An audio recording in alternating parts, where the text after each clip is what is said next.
Ẹ káàbọ̀ sórí ìkànnì yìí níbi tí a ti ń sọ òtítọ́. Gẹ́gẹ́ bí ẹ ti mọ̀ lórí ìkànnì yìí, a ò ní bá yín sọ èyí tí ò kí ń ṣe òtítọ́. Mo fẹ́ kẹ́ bá mi like, comment, share. Ẹ jẹ́ ká jọ wo fídíò yìí. Gúnmi ti wọ́n ní olóyè Sunday Adéyẹmọ Ìgbòho Òòṣà. Eléyìí pọ̀ ó pọ̀ gan-an ni, ó pọ̀ fún wàrísì. Gúnmi ní Sunday Adéyẹmọ Ìgbòho Òòṣà ò lẹ́tọ̀ọ́ láti máa wọnú igbó táwọn báńdíìtì, ó ló máa dógun sílẹ̀. Ọmọ Yorùbá bóyá kẹ́ máa múra ogun, but mo máa send fídíò kan síta. Mo jí láàárọ̀ pé kì í ṣe show ní ẹnìkan, mi mẹ́ tó send ẹ̀ sí mi, but mo bá nínú gallery mi, ó yẹ kó send ẹ̀ sí mi ní WhatsApp because phone tí mo fi ń ṣe WhatsApp mi ó ti wá lọ síbi tí fọ́tò mi wà. Màá send videos yẹn sí èèyàn péréte lórí ètò yìí. Gbogbo ẹni tí bá wá send videos yẹn sí, mo fọlọ́wọ́n bá bẹ̀ yín, mo falálẹ̀lẹ̀ Yorùbá bẹ̀ yín, ẹ bá wa send ẹ̀ síta káàkiri káwọn èèyàn lè rí, kí àwọn àgbààgbà ilẹ̀ Yorùbá tí wọ́n sì dákẹ́ tí wọ́n sọ̀rọ̀ kí wọ́n lè rí fídíò yẹn, kí gbogbo àwọn olórí ilẹ̀ Yorùbá, àwọn jagunjagun tán láwọn lóògùn, àwọn lóògùn, àwọn lè jagun, kódà tó bá máa là àwọn lóògùn, kó lè kárí gbogbo wọn. Fídíò tí máa send sí èèyàn péréte lórí ètò yìí, àwọn tó bá ní phone number mi lọ́wọ́, tí máa send sí wọn. Mi fẹ́ kẹ́ keep video yẹn to yourself. Please keep sharing that video. Kẹ́ wá wo bí wọ́n ṣe ń ṣe àwọn obìnrin wa tí wọ́n jí gbé. Kẹ́ wá wo bí wọ́n ṣe ń ṣe àwọn obìnrin wa tí wọ́n jí gbé, tí wọ́n tún ṣe fídíò síta. Gúnmi wá ń sọ̀rọ̀ nísìn pé Sunday Ìgbòho bó ṣe mú àwọn ajínigbé, ó ló lè dá ogun sílẹ̀. Ajínigbé tìlúbo ni Sunday Ìgbòho mú. Ṣé ajínigbé Katsina ni àbí ti Bauchi? Ṣé ajínigbé Kánò ni àbí ti Kaduna? Ṣé Tadamawa ni àbí ti Yola? Ṣé ajínigbé Niger ló lọ ń lékò nínú igbó ni àbí ajínigbé níbo nílẹ̀ Haúsá? Wọ́n ní má domi, má dorogún mi, abẹ́ èèyàn lèèyàn máa fọwọ́ mú. Kí báńdíìtì má wà ní ilẹ̀ Yorùbá, kó má wà nílẹ̀ Haúsá, ibì kan lèèyàn máa fọwọ́ mú. Ajá ò kí ń rò kó ṣojúlé méjì. Ṣé àwọn ọmọ Ìró Ẹkùn àti Sunday Adéyẹmọ Ìgbòho Òòṣà tó lìdí wọn, ṣé wọ́n ṣọ́ ojúlé méjì ni? Ṣebí ilẹ̀ Yorùbá nìkan ló ti ní kájínigbé kúrò? Inú igbó wa nìkan ló sọ pé kò sí ìwà fún ìwà bàjẹ́. Wọ́n ní kò sáyè fún ìwà bàjẹ́ nínú igbó wa. Ṣé ilẹ̀ Haúsá la lọ ni? Ṣé àgbànà ilẹ̀ Haúsá kọjá ni? Gúnmi ní bí Sunday Ìgbòho ṣe ń lé àwọn ajínigbé kù nínú igbó wa, ó ló máa dá ogun sílẹ̀.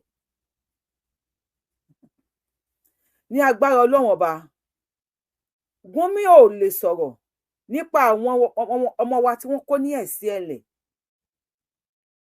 àwọn ọmọléèwé tí wọ́n kó ní ẹ̀sí ẹ̀lẹ̀, Oríire local government, àwọn tí wọ́n ti ń kó káàkiri ní gbogbo ilẹ̀ wa. Gúnmi ò rí kankan sọ sí. Mo kí ẹ̀yin tẹ́ ń wò mí, ẹ̀yin tèmi ẹ káàárọ̀ ẹ káàsán ẹ káalẹ́ kú dédé àsìkò yìí according to the time tí show yìí bá bá yín. Èní ni July 16, 2026, ọjọ́ kẹfà oṣù keje ọdún 2026. Ó jẹ́ nǹkan tó bà mí nínú jẹ́ púpọ̀. Fídíò tẹ́niyẹn send sí mi, and I will send it out as I said sí àwọn èèyàn. Ẹni tó bá ti wá send ẹ̀ sí tó bá ní lọ́kì pé fídíò yẹn gbà lọ́wọ́ mi, ká tó parí ètò ẹ máa bá wa dá sétò yìí ẹ tún máa bá wa send ẹ káàkiri kí gbogbo àwọn èèyàn wa lè rí ó lè jẹ́ ìyá anybody ó lè jẹ́ ìyàwó anybody ó lè jẹ́ àǹtí anybody àwọn èèyàn wa tí wọ́n jí nínú igbó tí Gumi ń sọ wípé Sunday Igboho máa dá ogun ẹlẹ́yàmẹ̀yà sílẹ̀ tá a bá rí ọmọ Yorùbá kan láti sìn lọ tó bá against Sunday Igboho ogun tẹ́ bá ní kẹ́ fi bà tiẹ̀ jẹ́ tá a bá rí ọmọ Yorùbá kan láti sìn lọ tó bá against bí wọ́n ṣe ń flush àwọn agbésùnmọ̀mí kúrò ní igbó wa ní gbangba ní kọ̀kọ̀ gbogbo ohun tí ọmọ Yorùbá tàtà bá ní kẹ́ fi bà tiẹ̀ jẹ́ iye àwa tó bá kù a máa ṣayé lọ.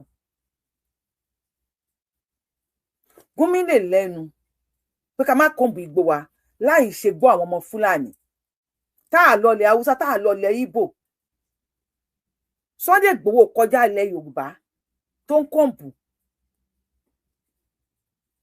fídíò ọmọbìnrin yẹn torí àwọn tí ò bá ní kàn tí mi nílé send fídíò yẹn because mi nílé send it everybody gbogbo ẹni tí bá ti ń send ẹ̀ sí nínú ètò yìí ẹ bá mi send ẹ̀ káàkiri ẹni tó wá dẹ̀ ti rí fídíò tí mo fẹ́ sọ yìí ẹ jẹ́ kí n mọ̀ bàbá Tinubu tó bá kọjú sí yín kẹta o tó bá kẹ̀yìn sí yín kẹta gbogbo ẹ̀yin àgbàgbà ilẹ̀ Yorùbá tó bá kù ẹ̀yin nìkan kẹ́ ẹ tún èrò ara yín pa níbi tá a bá dé yìí àìmọye nǹkan ló máa padà ṣe ilẹ̀ Yorùbá ní ọjọ́ iwájú.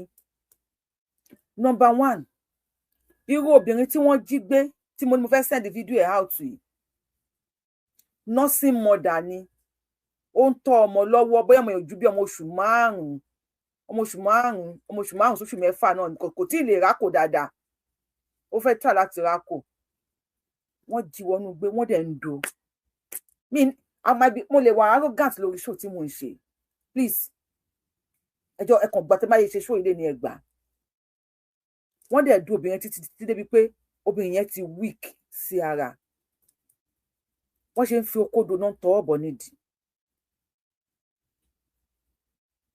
a nursing mother wọ́n ń fún ọyàn ẹ̀ báyìí bí ìgbà tí Fúlàní bá ń fún ọmú màálùú tó fẹ́ yọ wàrà ní ọmú ọyàn màálùú a nursing mother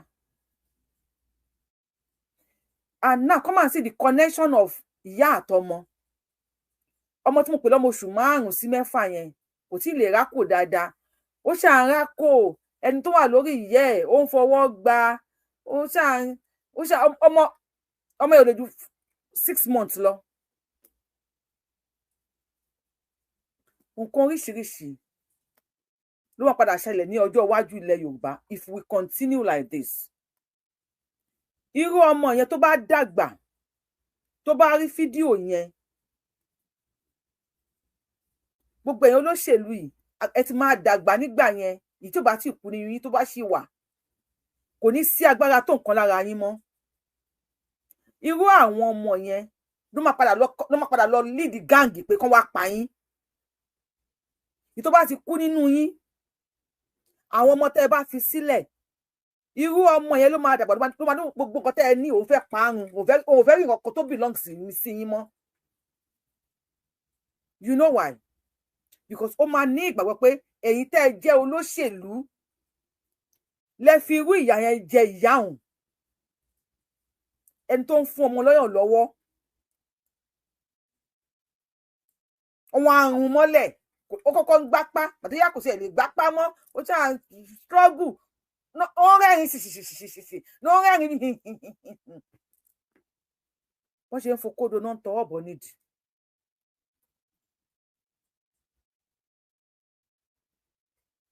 irú ọmọ yìí ló máa dàgbà ó máa ask for revenge ṣáá ni because there's one connection láàrin ìyá sí ọmọ tó máa ń ní agbára gan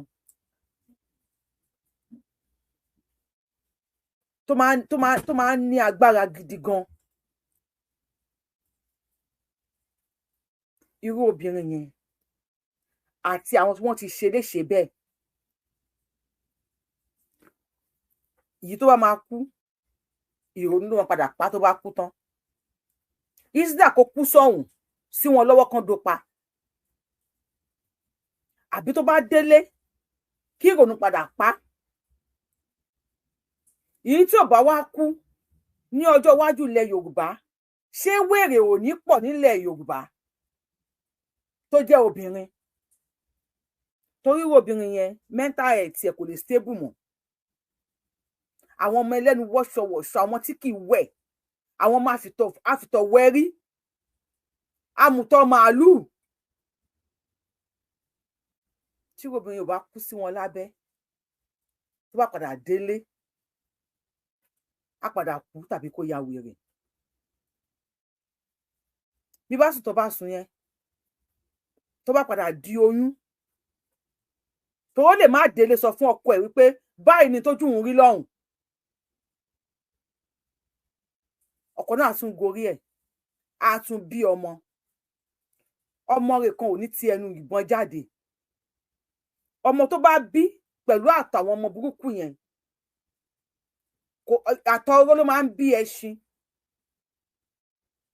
olóró làwọn ọmọ yẹn náà máa yà kó má yẹ pé àwọn máa padà wá pa ilẹ̀ Yorùbá run ẹ̀wọ́n obìnrin yẹn nìkan kọ́ we have seen many videos but I don't know why this one tó touch me tí eléyìí ó dàbí ẹni pé I don't know mo ti fẹ́ bẹ̀rẹ̀ fídíò show kí n tó ń jẹ́ tẹ̀yìntẹ̀ lọ́wọ́ àwọn pictures ni mo rí pé kíní yẹn wọ́n ti send ẹ̀ sí mi ní WhatsApp mi tó send ẹ̀ ṣùgbọ́n ó ti land sínú gallery mi irú àwọn ọmọ yẹn náà máa dàgbà àwọn náà máa padà pa ọgbẹ̀yìn ọmọ olóṣèlú tẹ́ ń bi kalẹ̀ àwọn tẹ́ ń torí wọn jí owó tí ẹ̀ ń torí wọn má jẹ́ kí security wà nílẹ̀ Nàìjíríà Nàìjíríà ní ilẹ̀ Yorùbá tí ẹ̀ tẹ́ torí owó tẹ́ fẹ́ rí àwọn ọmọ tẹ́ ń wò yẹn tí àwọn Fúlàní ń pọ̀ sí àwọn ọmọ wa àwọn obìnrin tí wọ́n ń jí gbé lára àwọn náà máa padà pa àwọn ọmọ tí yín tẹ́ bá bí kalẹ̀ o.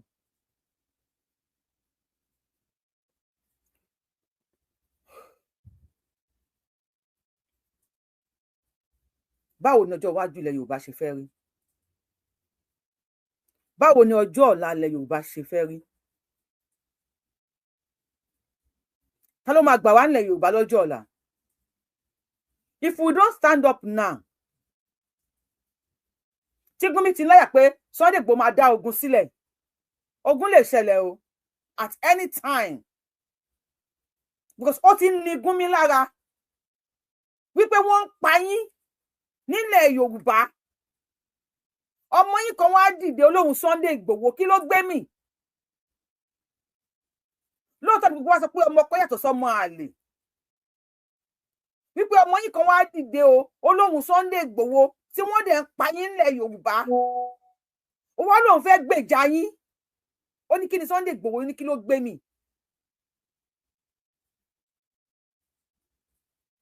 tí wọn ò lè máa pa yín kí ẹ̀yin Yorùbá kẹ́káwọ́ lẹ́rán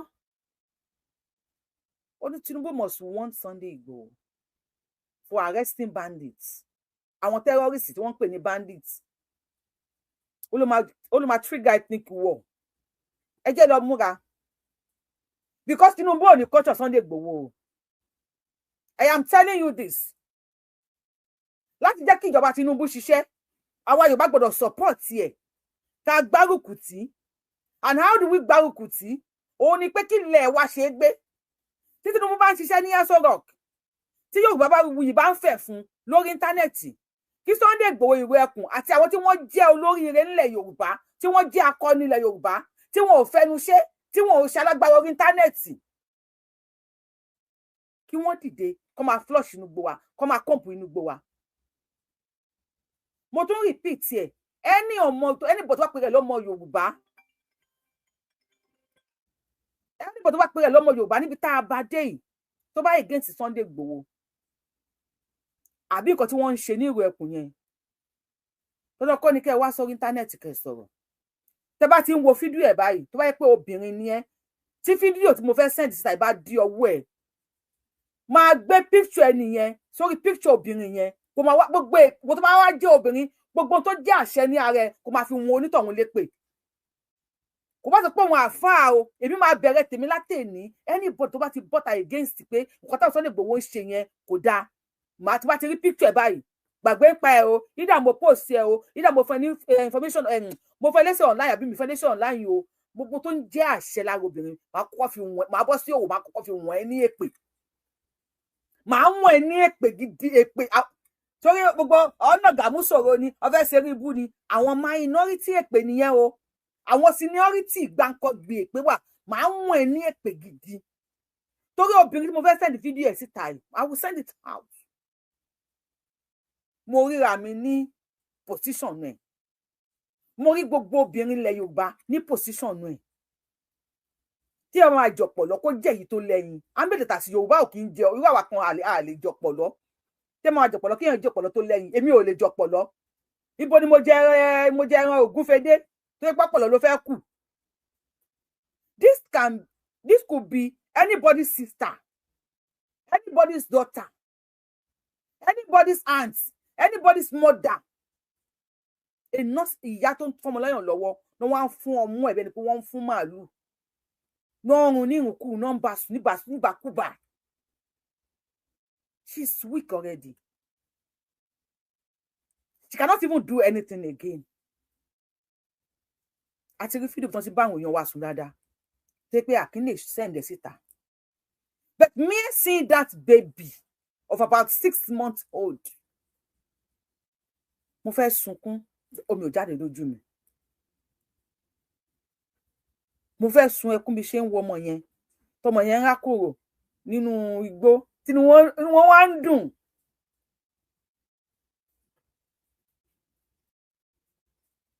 gbogbo anybody ni mo sọ gbogbo anybody tẹ́ bá rí fídíò ẹ̀ tó bá against nǹkan tí àwọn èrò ẹkùn ń ṣe nísìn lọ́kọ́ ni kẹ́ fi sí comment section mi ẹ̀yin tẹ́ máa against ìwé ẹkùn báyìí ó sì bẹ̀rẹ̀ àwọn máa sọ ọ̀rọ̀ òdì sínú ayé yín ẹ tẹ́ bá ní àfọ̀ṣẹ tó ta tẹ́ bá olúgbòhùn tó gbóná báyé wọn jẹ́ bẹ́ẹ̀ ni because ẹni tó bá fẹ́ báyé ẹ̀yin fẹ́ báyé tiwa jẹ́ ni lẹ́sẹ̀ against kò tí Sunday Igboho ń ṣe tó bá pẹ́ ẹ̀ máa against ẹ̀ ni Wunmi ò ní bọ́ta kó máa sọ wípé kí wọ́n kọ́jọ́ ẹ pé Wunmi sọ pé kí Tinubu arrest Sunday Igboho rí bẹ́ẹ̀ tó sọ fún yín pé àwọn tó ń pa yín yìí ó ní kíjọba máa fún wọn lówó ó ní because wọn ò kàwé ni ó ní wọn nídìí owó ni ó nídìí abin abadan ó ní kó fi wọn sínú bọ́jẹ̀tì Nàìjíríà tó bá ṣe bọ́jẹ̀tì electricity bọ́jẹ̀tì gáàsì mẹ́díkù kó máa ṣe bọ́jẹ̀tì tí wọn náà mọ bọ́jẹ̀tì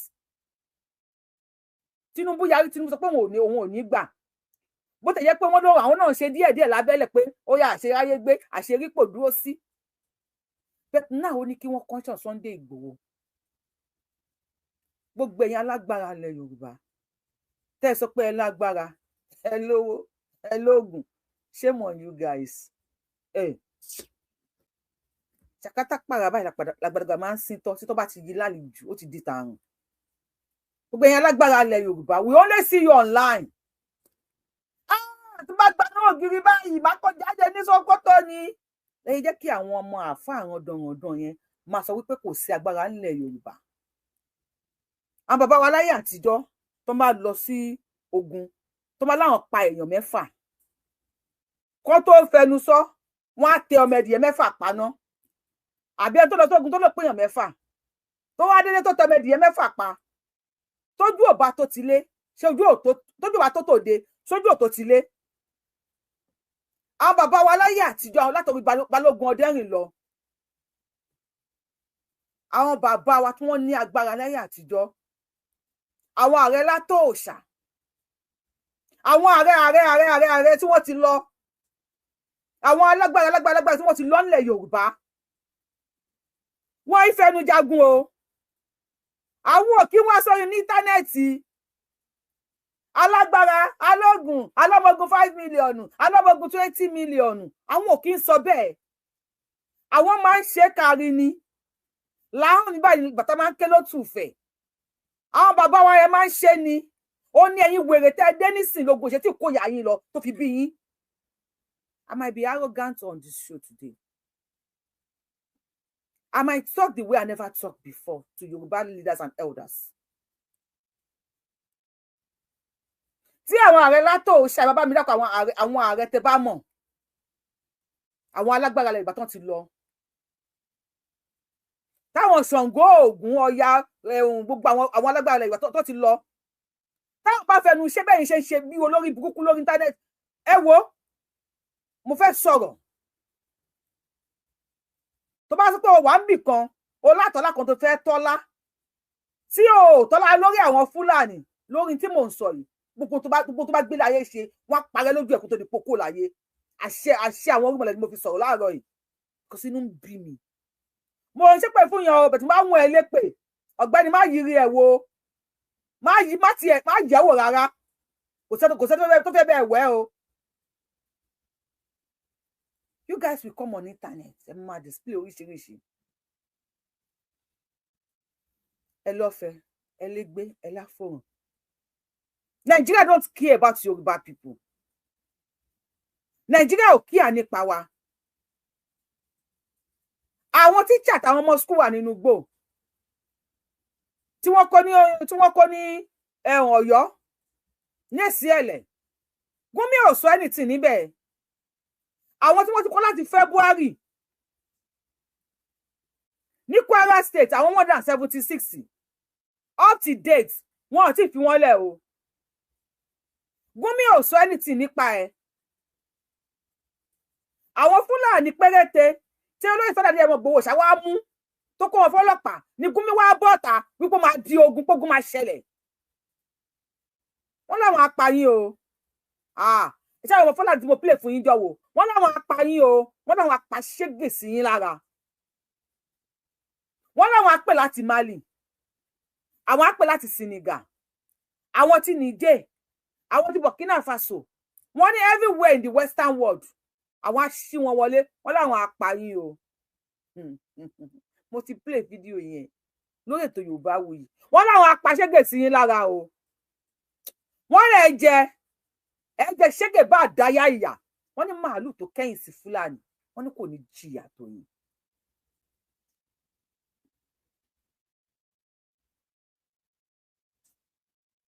Gbogbo ẹ̀tẹ̀ wá jẹ́ wá gbàlẹ̀ Yorùbá. Ẹ wá fọwọ́ lẹ́ràn ẹ̀ ń wò.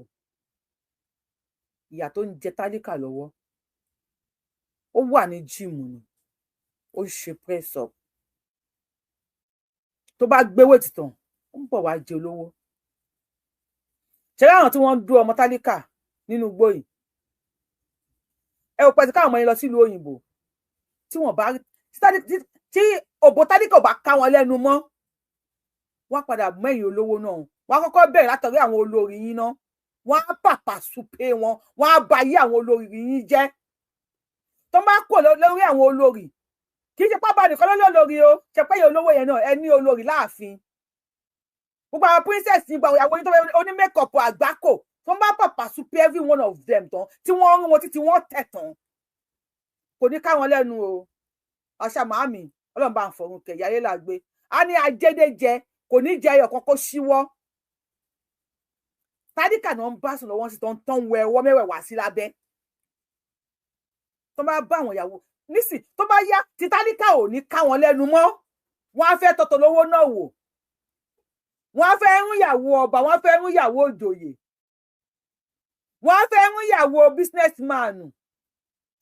Ìyàwó olórin, popular musician. Wọ́n fẹ́ wo ohun tó ń tẹ̀ tí ohun ẹ̀ fi ń dùn tó fi ń gbóhùn sókè. Tó bá wá kò lórí ẹ̀, àwọn ọmọ popular musicians, popular actors, popular actresses, popular elé, popular tọ̀hún, wọ́n fẹ́ dó wọn wò kọ́ mọ bá bẹ́ wọ́n ṣe rí. Ẹ ti ká àwọn ikọ̀ Nàìjíríà, kò sí wàhálà, wọ́n lè gbẹ̀yìn wọlé sẹ́yìn náà lára. Sẹ́yìn governors wa, ẹ̀yin àgbàlẹ̀ Yorùbá, wọ́n lè ní ẹ dáwọ́ tẹ́lẹ̀. Kò sí ohun táwọn ò lè ti nǹkan bọ. Ṣé mọ̀ pé ìhó ara èèyàn ó máa ń jọ wọ́n lójú torí ìhó màálù náà máa ń tì nǹkan bọ̀ láti ilẹ̀. So tẹ́ bá bìrì pẹ̀sì káwọn lọ sílùú òyìnbó, ẹ̀yin náà lè fara kò. Wọn ò ní lo Vaseline fún yín torí inú gbóná wà. Ẹ fara mọ́ níbi tó máa ń rún yín dé. tó bá bọ́ sílé ìgbẹ̀yìn ẹ máa faramọ́ náà ní kí la wá fẹ́ ṣe kí la fẹ́ ṣe ìkókó pọmọ tálíkà báyìí nísìnyí o Yorùbáwùyí mò ń pariwo fún yín èní ní July 6 2026 ìkókó pọmọ tálíkà o mò ń pariwo fún yín o ẹ ń sọ fún mi pé ń fọ̀lú mọ́ àbí kò sí wàhálà tó bá fọ̀lú mọ́ tán á padà wá pa ọmọ olówó náà ajá tó ń fọmọ ẹkùn lọ́mú ọmọ ẹkùn á dàgbà ìṣẹ̀lẹ̀ á ṣẹlẹ̀ oh ajá tó ń fọmọ ẹkùn lọ́mú ọmọ ẹkùn á dàgbà ìṣẹ̀lẹ̀ á ṣẹlẹ̀ kò sí 99.9% loyalty lórí títí ọlọ́dà 100% ni ọkọ above 100%. Gumi is 100% loyal sí àwọn agbésùnmọ̀mí tí wọ́n ń pa yín kò lè fẹ́ kẹ́ fọwọ́ kàn wọ́n wọ́n báyàwó yín sùn ni wọ́n ṣe gbá ni wọ́n ṣàwo ni wọ́n gé yín lórí ni wọ́n gé tíṣà lórí wọ́n pa yín ni Gumi ò fẹ́ kẹ́ fi ọwọ́ kàn wọ́n and he is boldly ló ń bọ́ síta tó sọ fún yín pé ẹ gbọ́dọ̀ fọwọ́ kàn wọ́n Sunday Igboho kí ló mú wọn fún ó ló máa dogun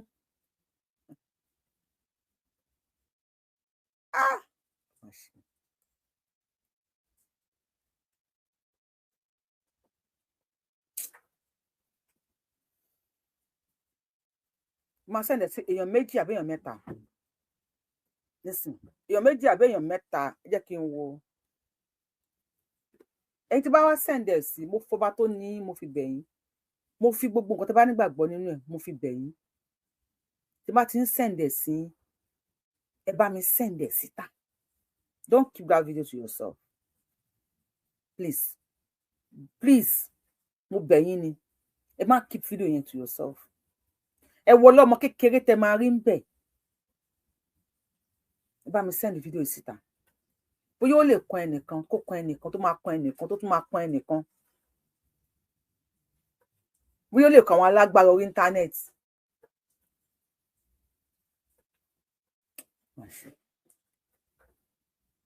mi ò regret pé mo jẹ́ ọmọ Yorùbá mi regret okay Richard send that to me wípé mo jẹ́ ọmọ Yorùbá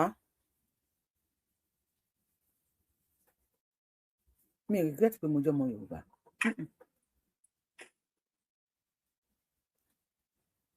mi regret pé mo jẹ́ ọmọ Yorùbá mi ní nǹkan tí mo fi lè regret pé mo jẹ́ ọmọ Yorùbá ṣùgbọ́n this could be anybody's daughter Mr. Richard ẹ̀gbọ́n sókè Mr. Richard ṣe wà ń bẹ̀. Yes, mo wà ń bẹ̀ mọ́. Ẹ bá wọn wọ́n fún ṣe. Ọlọ́run a máa fún mi lọ́wọ́ ọgbọ́n òye ìmọ̀tẹ́ ìlú náà Ọlọ́run a máa fi pípé lójoojúmọ́. Ṣé rí ọ̀rọ̀ tó wà nílẹ̀ yìí honestly mo believe pé ẹni tó bá jọmọ Yorùbá gbọ̀ngbọ̀n tí ń gbẹ́ pé full blooded Yorùbá ni wọ́n á máa reason pẹ̀lú ọ̀rọ̀ tẹ́ ẹ sọ á dẹ̀ máa yé wọn dáadáa. Ṣùgbọ́n tó bá jẹ́ ọmọ Yorùbá lọ́tún àti lọ́sì níwá àtìlẹ́yìn ó mọ́ máa ta kọ̀rọ̀ yẹn ni. Because ọ̀rọ̀ tẹ́ ń sọ ìdílé pẹ̀kẹ́ ń sọ lánàá ó ti ń lọ 2, 3, 4 years 5 years. Bẹ̀wọ̀n kan náà ṣì wà tó ṣì ń ronú bíi àpò adìẹ mi understand so ẹni tó bá opportunity àti kọ́. Bàbá mi ẹni sùúrù torí mo tún ṣe kíní kan sí fóònù mi mọ̀ bẹ́ẹ̀. Ẹni tó wà lórí YouTube ẹ má bínú pé mi ò kí àwọn èèyàn àbí mi ṣàwàdà lẹ́nu ẹni tó wà lórí YouTube ṣé ẹ̀ ń gbọ́ kan tí wọ́n sọ lórí TikTok ẹni tó wà lórí YouTube ṣé ẹ̀ ń gbọ́ kan tí wọ́n sọ lórí TikTok bàbá mi ẹni sùúrù bàbá mi ẹni sùúrù fẹ́ ẹjọ́ ṣáwọn èèyàn ṣe wà lórí live lórí YouTube ṣá àbọ̀ tó ti drop wa. ṣáàṣì wà ní live lórí YouTube àbí wọ́n ti block wa o.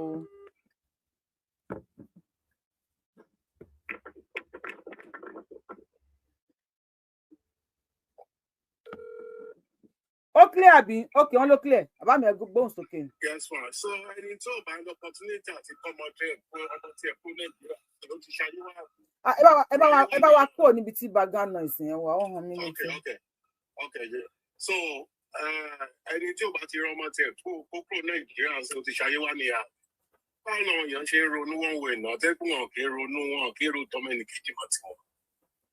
So ẹwà advice ni pé ẹ̀yin àwọn ọmọ Yorùbá gidi tẹ́gbà jẹ́ full blooded Yorùbá ẹ jọ̀ọ́ ẹ já stand for ourselves ká dẹ̀ support ọ̀ tó stand fún wa o because this thing is getting out of hand.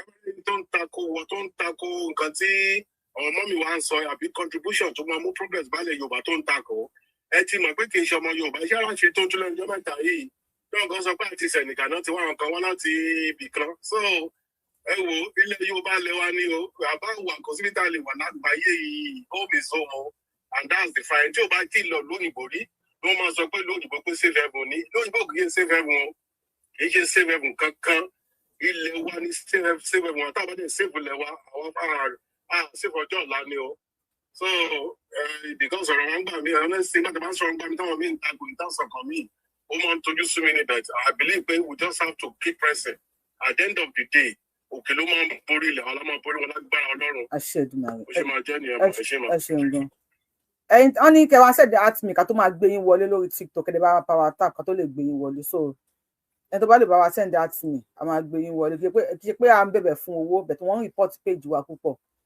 wọn ní atmi yẹn bí one coin yẹn sọ pé ó jẹ́ I don't know. Yeah, one TikTok coin ní atmi one TikTok. Okay, one. mi rò pé 2 or 3 naira. So TikTok coin ẹyọ kan yẹn 1,000 ẹ o ní kí ni coins tá máa ná bíbí iná. 1,000 ẹ ní 1 cent.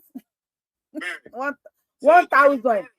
So 1,000 ẹ ní 1 cent. So tẹ́lẹ̀ bá fún mi 1,000 ẹ wait ẹ fún mi ní 1 cent ni. Tó bá fún mi ní 1 million ẹ ló fún mi ní $1. Yeah, because I come and send it because community yẹn lè grow ajé kó strong. Àwọn ọ̀dẹ̀ report ẹni tó bá wà nígbà tó wọ́n ṣe ẹ̀sìn tó bá report yẹn sìn kò ní effect. Okay, ẹ ṣeun ẹ bá gbóhùn sókè mi fi sí kọ́ kìíní. Ẹ kúrò ẹ ní sùúrù máa yẹ kí n fi yín sí speaker.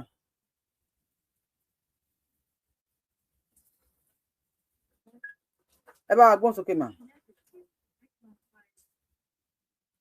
Hello. Hello ma. À ń gbọ́ yín. Ẹ kú ètò ma. Ètò yẹn àjọ ń ṣètò ni. Hello ma. À ń dá yín lóhùn mà. Ẹ kú ètò ma. Yes ma, àjọ ń ṣètò ni mà. Yes ma. Ilé ipò. Ṣé mo ti sẹ́ǹdẹ̀ sí yín mà? Mo wo fídíò yìí mò ń ké ni. Èyí ti pọ̀ jù ìjọ la fẹ́ bọ́ nínú gbogbo wàhálà. Mo bìlí pé ibi tá a bá dé lọ́wọ́ yìí, ó yẹ kí àwa bóyá ẹ máa organize program kan. Irú Gumi yẹn ká wá nọ́mbà ẹ̀ kí irú wa ká máa pè àpèpà ká máa gbèjà ìṣèpè. Torí ẹ má jẹ́ ká túnra wa Ọlọ́run ọba àánú. Ẹ̀rù tó tún gbà mí ni pé Sunday Igboho tó ń jà ní sí fitafita ibi tí yóò bá ọ̀nà ọpọlọdé tá à ń ṣe ra wa. Ọlọ́run má jẹ́ kó gbàjọba Tinubu níbo ni Sunday Igboho fẹ́ sá lọ. Wọ́n gbọ́ yín máa rùn. Tó bá gbàjọba Tinubu lè ní iṣẹ́ mọ̀ pé pírọ́blẹ́mù ti wà fún Sunday Igboho fúnra rẹ̀. Call from 33745.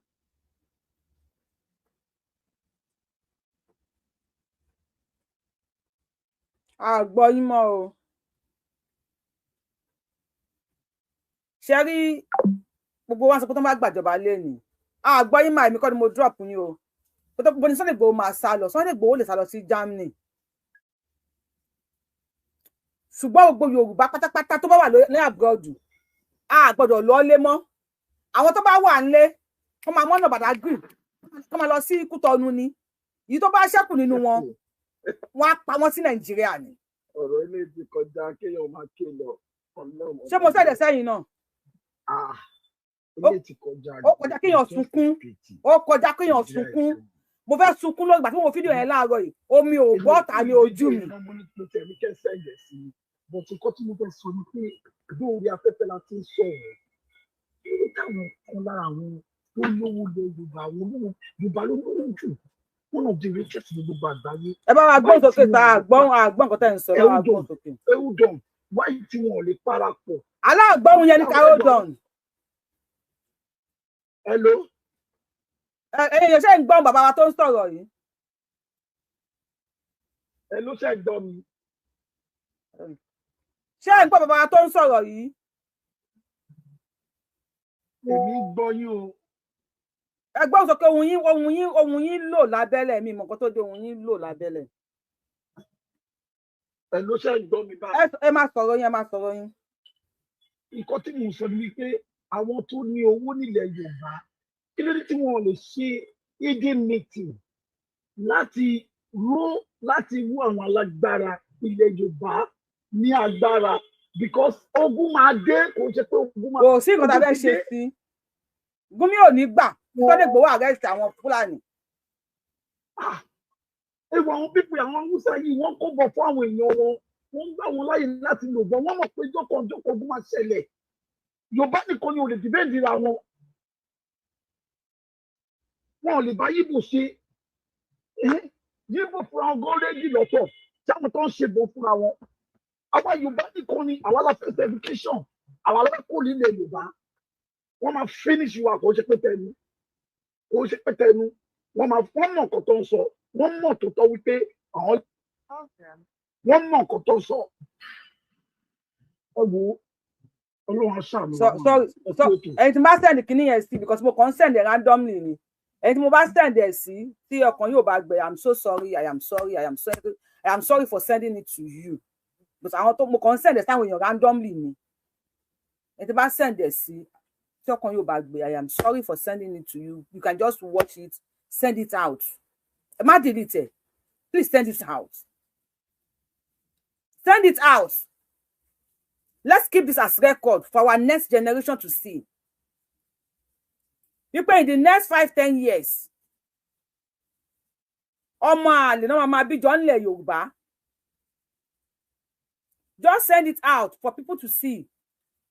But in the next 5-10 years, tẹ́bá láwọn ọmọ kan tó ń ṣe bí olórí burúkú bí àwọn tó ń ṣe nísìn. Kẹ́tí mọ̀ pé àwọn tí Fúlàní báyà wọn sùn nínú igbó ni. This is pathetic. Bàbá mi. Ẹ gbóhùn sókè. Ẹ kú iṣẹ́. God bless you. Mi ò rí fídíò yẹn náà mo request fún bẹ́ẹ̀ mi ò rí. Bẹ̀tí yẹn kọ́ ìyẹn ò ṣe nǹkan mo kàn fẹ́ sọ nǹkan fún wa. Ẹni sùúrùsà ẹni tẹ́ ń wo show yìí kí ló tẹ̀lé bá wa tap lórí show kí ló tẹ̀lé bá wa like ètò kí ló tẹ̀lé bá wa ṣí ẹ̀ káwọn míì rí. Yorùbá problem wà.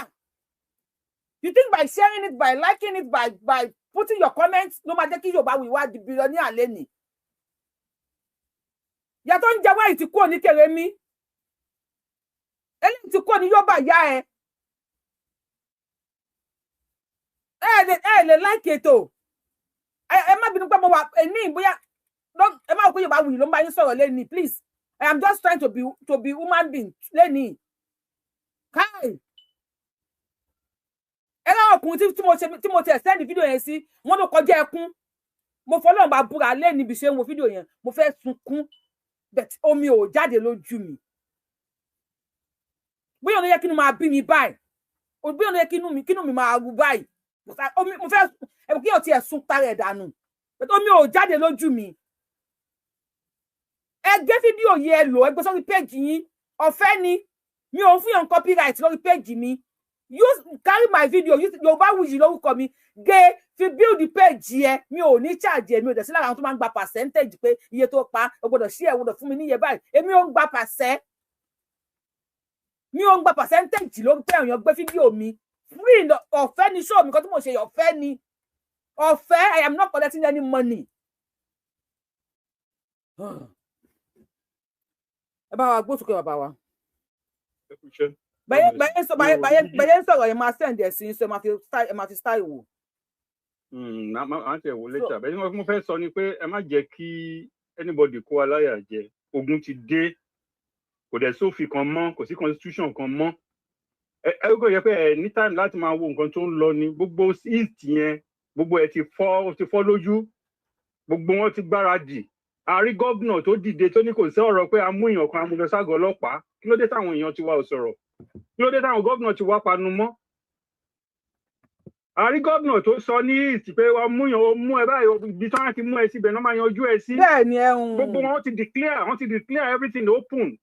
Kò sọ̀rọ̀ pé Ọpẹ́bọlò tó ń sọ gómìnà Ọpẹ́bọlò fún IDP àbí kí náà pé àwọn ọ̀gá ọlọ́pàá yẹn pé tí ò bá ṣọ́ra ó máa fi lú wọn lẹ̀. So pé wọ́n rí Yorùbá halẹ̀ mọ́ ni Gumi sọ̀rọ̀ who is Gumi? Kò sọ̀rọ̀ ìjọba kan mọ́, kò sí constitution kan tó mú anybody mọ́ mà.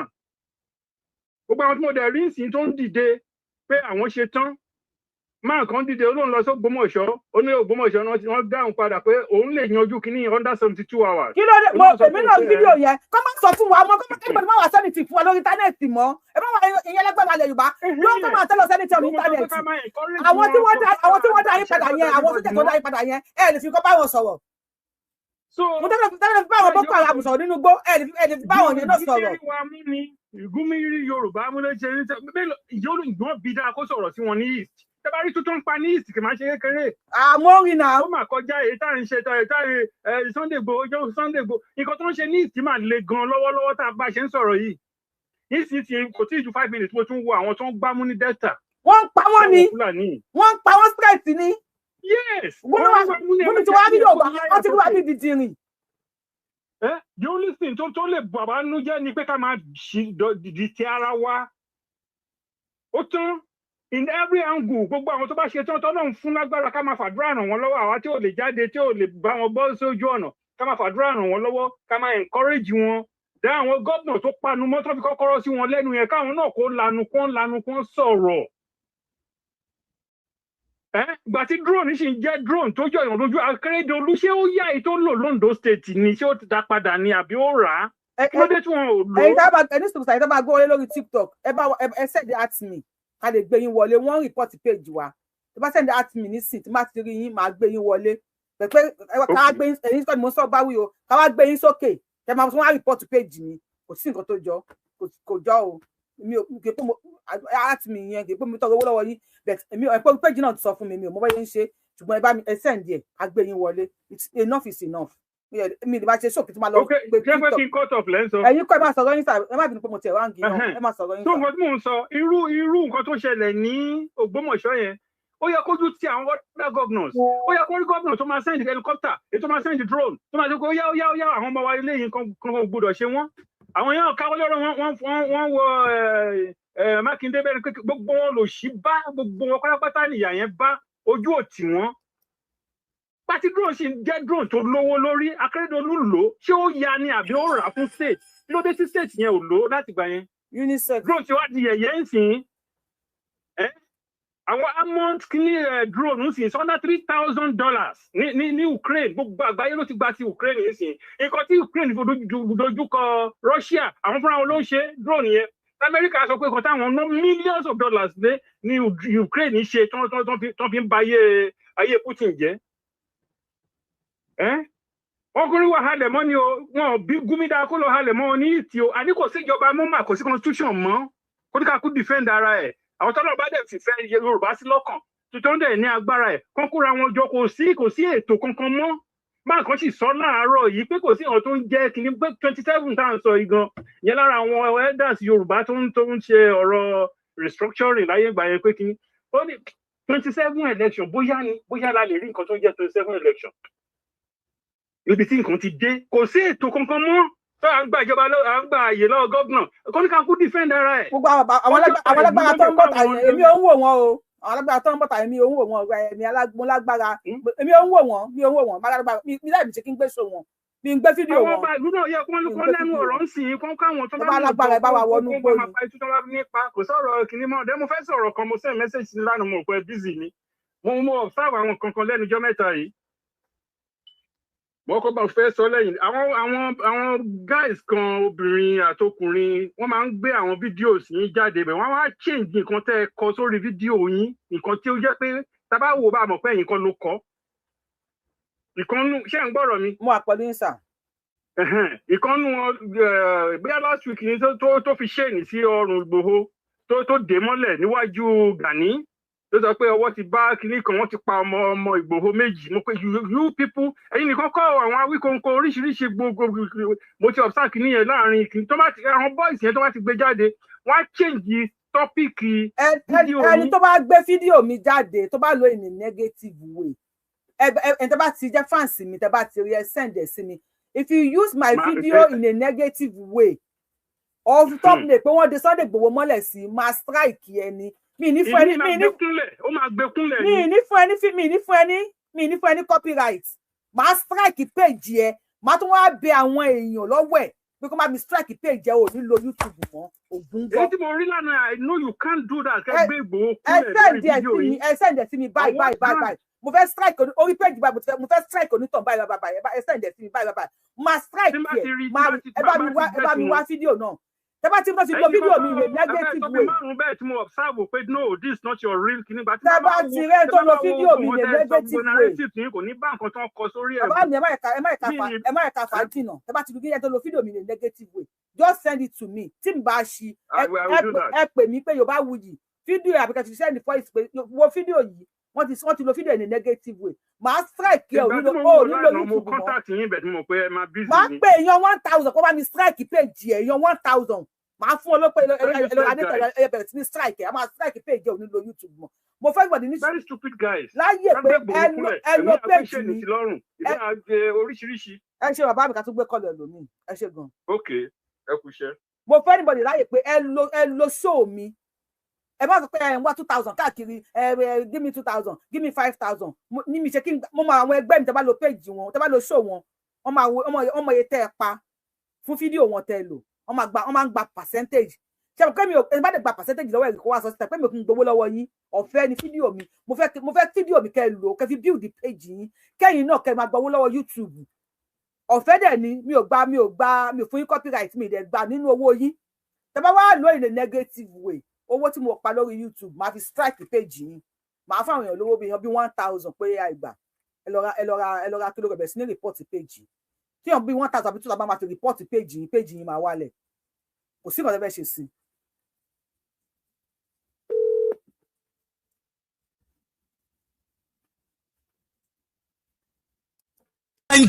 ó ṣáná wọlé tẹgbàrọ gùdù lọ́dà. This is original. wọ́n kọlù gbàrọ̀ gùdù òǹdàgígbàgì pọ̀ ńlẹ̀ jẹ́ àwọn ẹ̀ṣọ́ ara bí aṣọ ẹ̀gbà owó àti tẹsẹ̀ wọ́n kú orí ayélujára tí ń pera wọn ní ṣọ́ọ̀plọ̀ àmọ́ wọn ò tẹ̀ wọ́n ẹ̀jẹ̀ àjọ tara wa lólobó yìí fún ẹni fẹ́ ojúlówó lace ní vision trend lágbàáyé lórílẹ̀‐èdè Nàìjíríà ẹ tẹ @bodytalk_accessories ní Instagram àti TikTok bẹ́ẹ̀ ni ti rìn ní ọtí kò ní lóòótọ́ àṣẹ lóòótọ́ lẹwà àti ẹrù ń sọ̀rọ̀ lára Body Talk Ventures mo ti rí o ní message send deliver fi ọjà yín ránṣẹ́ síbikíbi lórílẹ̀‐èdè Nàìjíríà ẹ̀yin tí òkè òkun ẹ tẹ @elegantjoy26 ní Instagram àti TikTok lọ́wọ́ kan sẹ̀ǹdò ní ó gbọ́ gbogbo tó ń tà tó ń ṣe nílé iṣẹ́ àwọn wá o. Body Talk Venture àṣírí àwọn tó dá quality mọ̀ gbogbo aláyẹyẹ lẹ́gbẹ́lẹ́gbẹ́ àti olóríjorí ẹ̀yin ọlọ́jọ́ ayọ̀ bí ọjọ́ ìbí ìgbéyàwó gay òkú àgbà àjọ̀dún ẹgbẹ́ ìṣílẹ̀ àti bẹ́ẹ̀ bẹ́ẹ̀ lọ ibi ńlẹ̀ ti lè rí lace lóríṣì bíi Swiss lace dry lace voile lace cut lace polish lace HOH lace HKG lace Austral lace exclusive babalá luxury kì í gbó kì í ya kòkó júdà Body Talk ó lọ fà gan o tó ìdórí gold àti jewelries padà ó digbó tèfè ẹ wá wo ẹ̀gbà ọwọ́ tẹ̀sí àti tọrùn bó ti wà ní gold ní àṣẹ ní silver jewelries tó tẹ̀wọ̀n lélẹ́yìí àṣàdànù sí bẹ́ẹ̀ kì í bó kì í gbẹ̀dànù bẹ́ẹ̀ ṣe ń lò ló ń tẹ̀wọ̀n sí látòrí Brazilian jewelries Dubai twin jewelries 925 exclusive tó dẹ̀bẹ̀dẹ̀bẹ̀ super original ní Body Talk jewelries àti lace àyè wà fún kíkọ́ lọ́pọ̀ kúyọ̀kù fún alára tó tà ẹ fẹ́ bá wọn dòwò pọ̀ lórílẹ̀‐èdè Nàìjíríà ẹ kàn sí @bodytalk_accessories ní Instagram àti TikTok gbogbo bí ẹ bá wà ní wọ́n fi ọjà ránṣẹ́ sí ẹ sáti place order ẹ̀yin tòkè òkun ẹ tẹ @elegantjoy26 ní Instagram àti TikTok Body Talk Venture ìmúra tó ń kán tó fashion tó gbé fashion pọ̀. ẹ̀yin èèyàn mi ẹ̀yin fans mi ẹ̀yin olólùfẹ́ mi ẹ bá mi kàn sí iléeṣẹ́ Body Talk Accessories ẹ bá mi bá wọn dòwò pọ̀ ẹ follow wọn lórí Instagram àti lórí TikTok nọ́mbà wọn lẹ ń wò yẹn ẹ fẹ́ ra ẹ̀gbà ọrùn ẹ̀gbà ọwọ́ Brazilian gold ẹ fẹ́ ra jewelries tó lágbára ẹ fẹ́ ra gèlè bàtà iláyẹyẹ òkú àgbà ìnáwó birthday ìkómọ àgàgà ìtẹ̀wà nílùú òyìnbó ẹ máa wà nílùú òyìnbó ẹ fẹ́ ṣe pátì ẹ tún máa wọ jíǹsì lọ pátì kò pọn yín lé gẹ́gẹ́ bí ọmọ Yorùbá lẹ́ẹ̀kọ̀ọ̀kan ẹ máa múra bí Yorùbáwùyí ẹ kàn decide pé mi kàn fẹ́ wọ̀rọ̀ àti bùbá tẹ bá kàn sí Body Talk @elegantjoy26 lórí Instagram àbí TikTok ọwọ́ kan ni they deliver worldwide fẹ́yìn alára tún tà náà ń tẹ̀wá Nàìjíríà ẹ bá wọn dòwò pọ̀, ẹ bá mi follow wọn. Ẹ tẹ́ ti bá mi follow wọn, tẹ́ ti bá mi bá wọn dòwò pọ̀. Ẹ ṣé mo dúpẹ́ lọ́wọ́ yín o. Ọlọ́run bá mi máa gbé yín sókè. Kú iṣẹ́ ló máa mórí iṣẹ́ yá. If you are doing this for me, nípa àwọn èèyàn gbé unplug gbé kí n wá fún mi, mo dẹ̀ polówó fún yín. Ẹ dẹ̀ ń bá mi patronize wọn. A máa yá èmi náà lórí láti máa wá máa bọ́ síta. Bí wọ́n yẹ kí n sùn ní ẹlójú mi bó ṣe wú yẹ kí n sùn ní. Please, ẹjọ́ ìyá wa Unisex ẹ bá wa gbóhùn sókè. Ẹ kú dédé àsìkò yìí. Báwo lọ́dọ̀ yín? Mo bá yín ní kíní ní nọ́ọ̀sì omi ìrírí mọ ibi tá a sọ ibi topic the treat gbọ̀ngàn lẹ́nu wa. Ok, ìyá wa ẹ máa ní sùn, ẹ yẹ kí wọn tó send at me sí mi. At me ay ok. Ay bá wa gbóhùn sókè. Màámi ẹ máa ní sùn lórí péjì. Ay ẹ gbóhùn sókè. Màámi mo dúpẹ́ ẹ ṣe mí ní àì nísìn, ẹ ṣe mí ní àì kí send ẹ sí. Ẹ bá wa gbóhùn sókè sà. Bàbá mi. Ẹ ṣeun. Ilẹ̀ Yorùbá aláborígbò ta ilẹ̀ Yorùbá lágbára lọ. Ọ̀tá ò ní borí wa. Bọ̀sí wọ́n ti wọ́nú wa jìnnà, wọ́n ti fi gbogbo nǹkan wọ́nú wa. So kò sí fàájì Ọlọ́run nìkan ló lè help our outcome. Gbogbo àwọn alágbègbè tó jẹ́ tọ́tọ́ ta gbójúlé, gbogbo wọn kò sí tó lè sọ̀rọ̀ nù wọn. So kò sí tó lè gbòòrò síta, kò sí tó lè ṣe anything. Kò sí jà fojúmọ́ ìjà fún rẹ lóko báyìí. Kọ́ ló ṣàánú wa. Ìdákẹ́ náà ni ọ̀. So a máa continue láti máa pariwo. Bóyá bàtà bá sì ń pariwo títí. Ọlọ́run á jẹ́ kí kárọ́nà àbáyọ. Ó ti so gbogbo ọ̀tá fojú rí lórí net every time every day. Kẹsẹ̀kẹrẹ ní ojoojúmọ́ ni gbọ́ táwọn wọ́n sì sí ní kẹ́kọ̀ọ́ kò tí ì sí kìnnì. Àìdámọ̀ pé ó lé àwọn alálẹ̀ Yorùbá gbogbo ọ̀tá ilẹ̀ Yorùbá ló máa parun. Ogun ló máa parun. Wọ́n á parun tọmọtọmọ ni. Bàbá mi ọ̀tẹ̀ mo ti send ẹ̀ sí ẹ lè bá mi pè wọlé kí bá mi ṣàlàyé fáwọn èèyàn. Ọkùnrin tún lẹ́yìn. Gbogbo àwọn tó ń rò pé àwọn fẹ́ gbalẹ̀ wọ́n fẹ́ lé wa kó lórí ilẹ̀ wa wọ́n fẹ́ wá sọ́dọ̀ wa dẹrú lórí ilẹ̀ wa.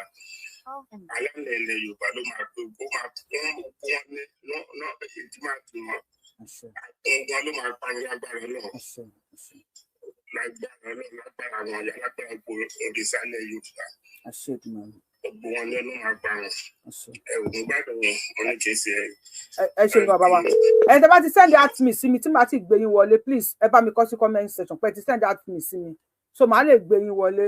Ọ̀tẹ̀ ẹ bá mi pè wọlé sà mo ti send ẹ̀ sí yín ó dẹ̀ pé ẹ tẹ́ máa ń pè sórí show mi ni. Ẹ tẹ́ bá wà lórí ètò ẹ jẹ́ ká rí comment yín o. Ẹ dẹ̀ bá wa share video yìí ẹ bá wa gbóhùn sókè bàbá mi. Mo ti share. Network èmi kọ́ ni mò ń kọ̀ tí network yín ló ń já o èmi kọ́ ni mò ń kọ̀ tí.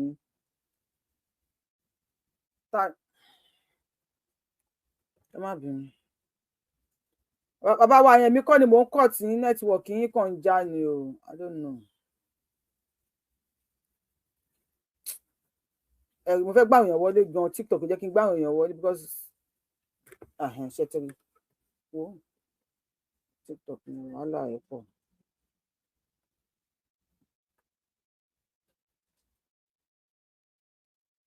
Ẹ̀yin tá ti send ẹ̀ sí mo fẹ́ kẹ́ bá wa pè wọlé ná for now. Tó bá pẹ́ jọ́n tó wà lórí YouTube jẹ́ pé àwọn èèyàn wọ́n busy ẹ pa àwọn èèyàn sì wà níbi iṣẹ́ tàbí okay. Ẹ má bẹ̀rẹ̀ kàpá tó wà lórí fóònù.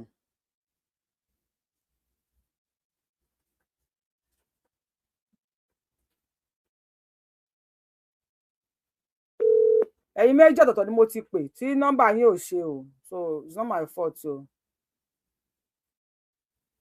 Ta ló send it? Ẹ lè bá gbóhùn sókè bàbá mi. Ẹ káàárọ̀. Ẹ kú dédé àsìkò yìí sà báwo nìkan tẹ́ wò. Ètò ìṣòro Ọlọ́run ní bàánú jẹ́. Ọlọ́run ní bàánú jẹ́. Ọlọ́run ní bàánú jẹ́. Kì í ṣe nǹkan téèyàn gbọ́dọ̀ fojú rí. Kì í ṣe nǹkan téèyàn gbọ́dọ̀ sọ síta.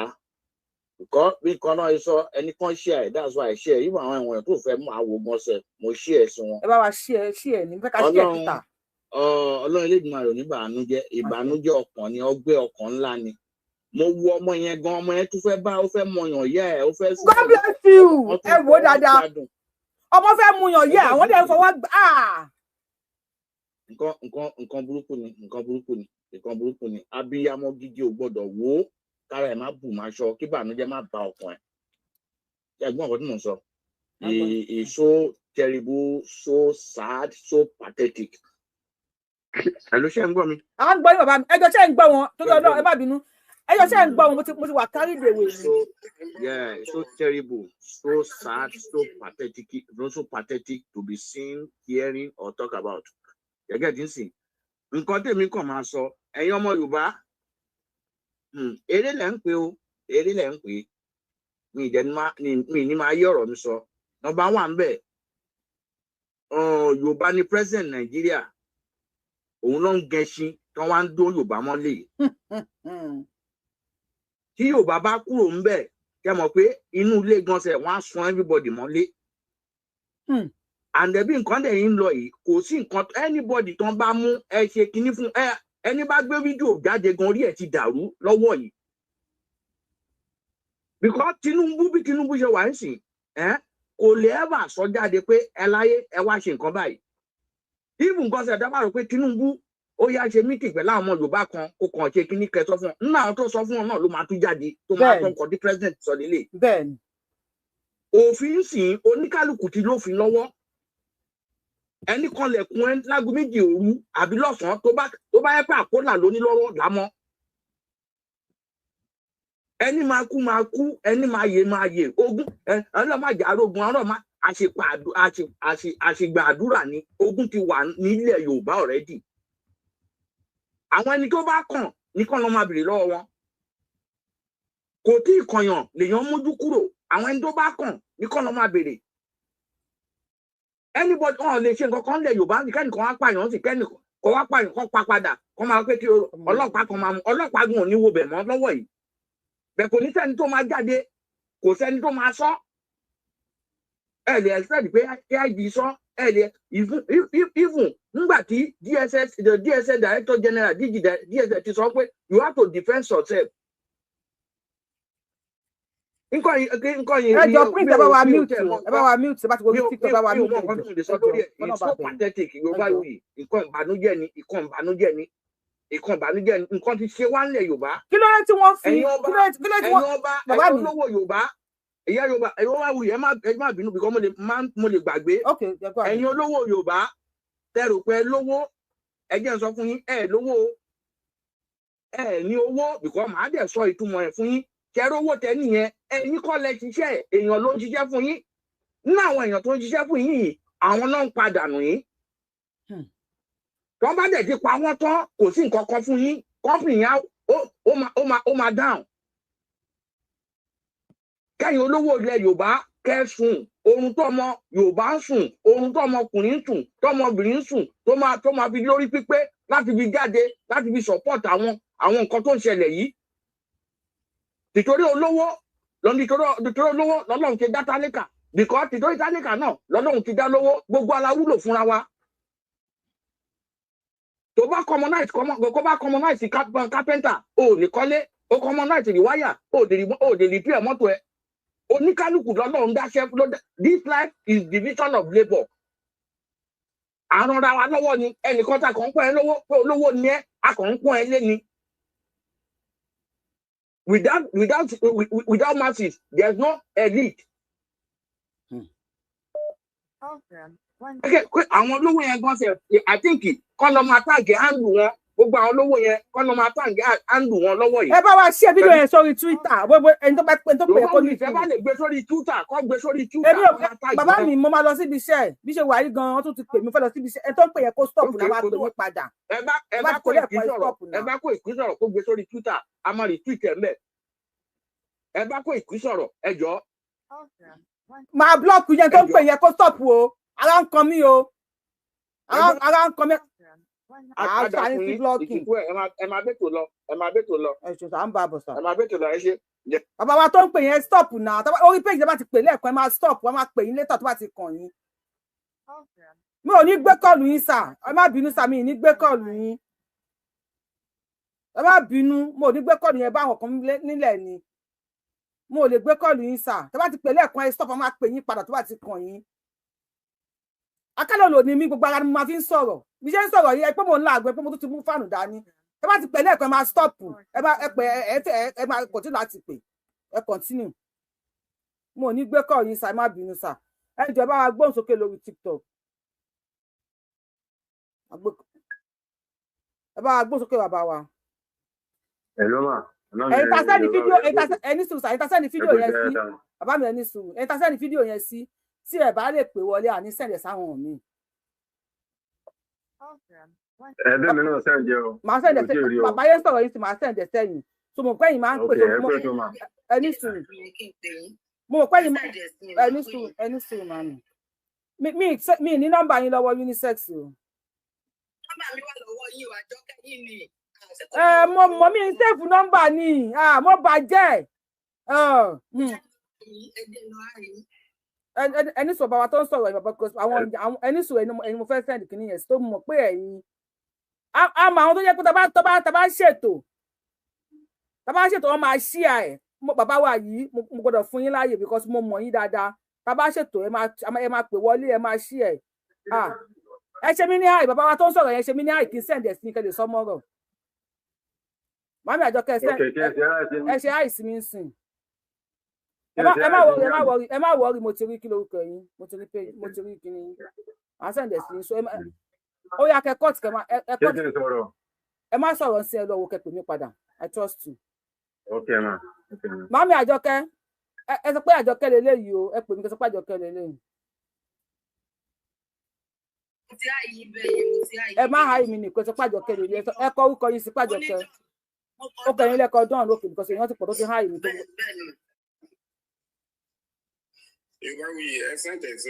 Ẹ jọ ní sùúrù sà nọ́mbà gbòyàn kọ́ ni mo ní lọ ẹ bá gbóhùn sókè sà. Ẹ kú ètò in fact kẹ́rí fídíò tẹ̀sán sí mi yẹn mò ń sunkún lọ́wọ́ báyìí ni mo dẹ̀ ń gbé gbogbo àwọn ọba ilẹ̀ Yorùbá àtàwọn àgbààgbà wa mò ń gbé wọn ṣépè wọ́n bí ọmọ wọn.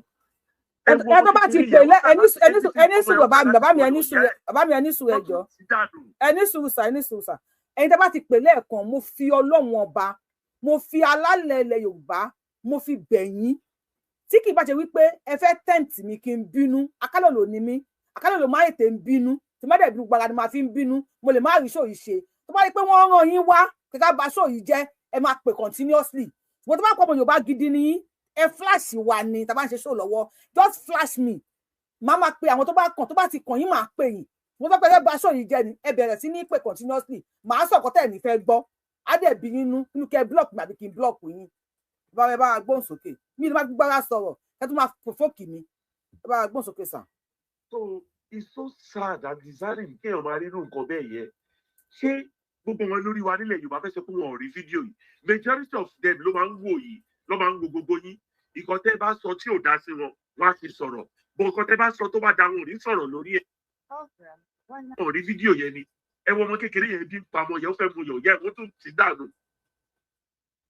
wọ́n lè ṣèṣekúṣe tó ń ṣe wọ́n tún rẹ́rìn wọ́n fọmọ yẹn rẹ́rìn imagine gbogbo wọn lórí wa nílùú yẹn àtàwọn gómìnà àti gbogbo wọn politician yẹn gbogbo wọn lórí jèrè ọmọ wọn alálẹ̀ bá ilẹ̀ Yorùbá bá máa mú wọn àwọn ọmọ wọn lókè òkúta wà yẹn wọ́n á ṣe mistake lọ́ní wọ́n á kó sọ́wọ́ bandit gbogbo nǹkan tó bandit ń ṣe fọ́wọ́ èèyàn yìí wọ́n wá ṣe fún wọn káwá bó ṣe máa rí lára wọn. ẹ máa bẹ́tẹ̀ lọ bí wọ́n bó ṣe wà inú tiẹ̀ gbìrì mo ti cancel bíṣẹ́ sí mi ò lè lọ bíṣẹ́. ẹ jọ màmí ẹ lè pẹ́ dé kíláàsì mo ń bọ̀ náà ẹ ló sàn. ẹ jẹ́ send mi picture. ẹ jọ mo lè send ẹ sí dádì ẹ má bàbá wa yìí ẹ ti pè ju 50 times lọ so ẹ pè mí pé kí lè bá send ẹ̀ sí ilé pè mí tẹ́ bá ti pè lẹ́ẹ̀kan ẹ stop a máa pè yín padà ẹ stop a máa pè yín padà ẹ kọ̀ọ̀kan tí láti máa pè mí kò dáa ẹ ṣáà pé àwọn mi lọ first mo fi ń ṣe show tí wọ́n máa pè mí láti provoke mi.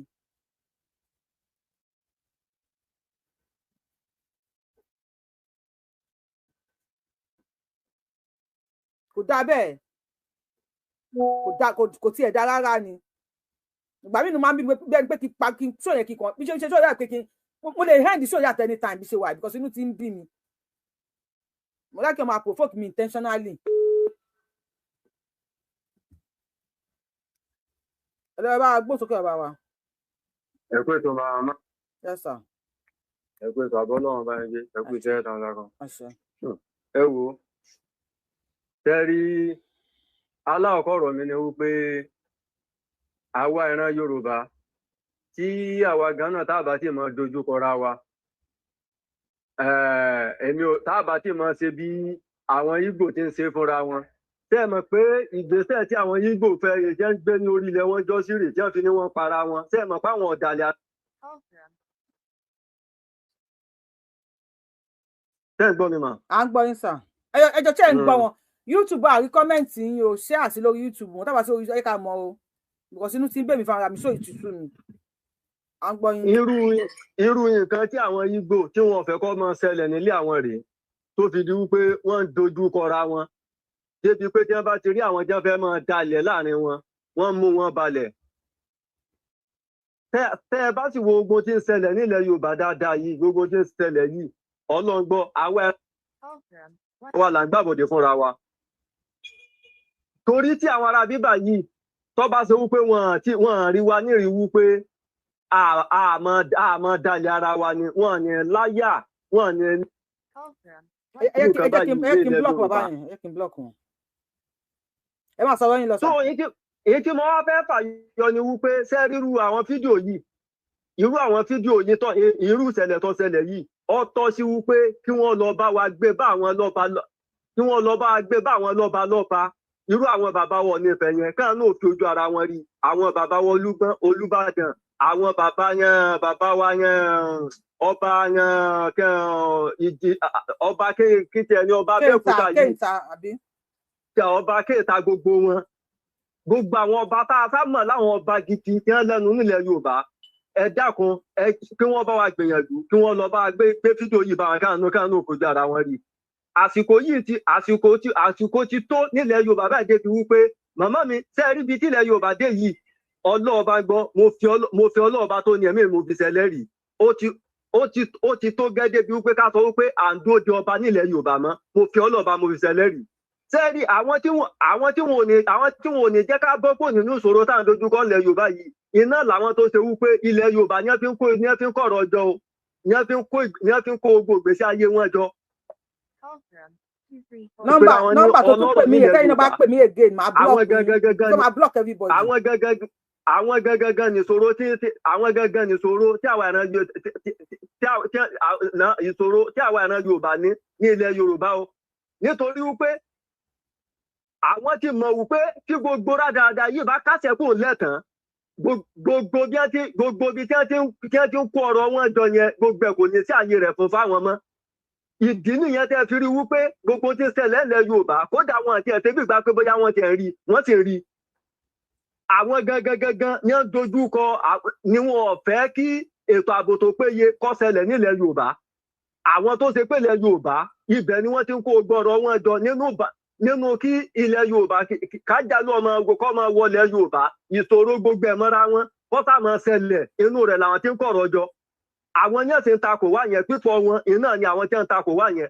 bàbá wa fídíò tí mo send sí kí lẹ lè rí sọ nípa ọmọ tó ń rákò yẹn tó fẹ́ muyàn láyà yẹn tó dẹ̀ ń bá yẹn sùn lọ́wọ́. màmá mi ẹ má jẹ́ kí n parọ́ tẹ̀ ẹ́ jẹ sẹ́ẹ̀rì Ọlọ́run ò ní jẹ́rìí rí ó ṣẹlẹ̀ sí mi o ṣé ń gbọ́ mi mà. à ń gbọ́ yín sàn.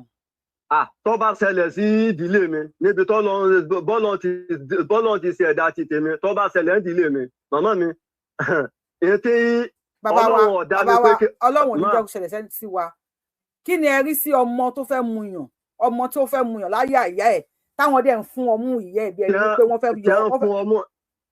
màmá mi ṣe rí nígbà tí mo rí kinní yẹn Ọlọ́run bá ń gbọ́ ṣe rí omi ẹkún gbọ̀n mi o mo fi Ọlọ́run bá tó ní ẹ̀mí mo fi ṣẹlẹ́rì ààrẹ náà ló mú mi tí ìtara tí mo fi ń sọ̀rọ̀ yìí iná lọ jẹ́ kí n máa fi tara sọ̀rọ̀ báyẹn abẹ́ rí nǹkan màmá ìwọ lọ. It's okay. I understand you. Mo understand you, sir. Ṣé rí irú níṣẹ́ rí ibi tí ilẹ̀ Yorùbá ti dé báyìí mọ̀mọ́ mi. Ẹ jẹ́ ká fún yín ní ìṣẹ́jú kan kẹ́ round up because mo pé ẹ lè sọ̀rọ̀. Ṣé rí níbi tí ilẹ̀ Yorùbá ti dé yìí mọ̀mọ́ mi àsìkò ti tó débi wípé ká wá sọ pé ọba o àfẹ́gbàṣẹ o gbogbo àwọn fìdíláṣẹ ilẹ̀ Yorùbá pátápátá gbogbo alágbára ilẹ̀ Yorùbá pátápátá àsìkò yìí ni kí wọn ká tètè mọ bá ti gbé ìgbésẹ̀ láti kàn sí wọn káwọn náà máa fojú rí gbogbo ẹ̀ a gbọ́dọ̀ lé àwọn Fúlàní kúrò ní orí ilẹ̀ wa níṣẹ́ àwa àtàn Fúlàní àkéṣe kankan náà ní ilẹ̀ Yorùbá ó yẹ kí ti South Africa yìí kó ti kọ́kọ́ àwọn ẹran Yorùbá lọ́gbọ̀n ti South Africa yẹn ó yẹ kọ́kọ́ wa lọ́gbọ́n wípé àjòjì kéèyàn máa gba àjòjì mọ́ra àkóbá ní mọ́ fàfọyàn ẹ má jẹ́ ká parọ́ tanra wa. ṣèbáwọn olórí burúkú náà ni wọ́n tún sọ pé àwọn ọ̀fẹ́ ṣe pólíìsì yẹn kẹ́ẹ̀lẹ́ bá mọ̀ pé àwọn Fúlàní yìí olórí burúkú gidigidi ni wọ́n. Ẹ ṣe bàbá wa ká tún gbé kọlẹ̀ lónìí ẹ ṣe gan san. òkè ẹ rà mà ẹ máa bẹ́tò lọ mà. ẹ bá tún ká máa bá a bọ̀ lọ́ọ́ má jẹ́ ká bá a lọ. Màámi Grace mo ní sẹ́ǹdẹ̀ sí i òṣó kẹ́yìn lọ́wọ́ àbí jòkó sí ẹ̀yin mi ò lè sẹ́ǹdẹ̀ sí i ẹ ló sà. ìyá wa iṣẹ́ Ọlọ́run tó dá yín sílẹ̀ ayé ògo yín ò ní wọ mi ògo yín ò ní wọ mi ògo yín ò ní wọ mi ní agbára Ọlọ́run gbogbo nǹkan tẹ́ ń ṣe ẹ máa ṣe lọ. àwọn àgbà wa ẹ jẹ́ kó dìde bàbá wa Awólọ́wọ̀ nígbà ayé wọn wọ́n ní wọn ò fẹ́ kí ọmọ dráìvà kó tún ṣe ọmọ ọ̀dọ̀ fún ọmọ tó ń bí ó ní education is very very important. ẹ wo nǹkan tí bàbá ń ṣe nílé ayé kó tó lọ nígbà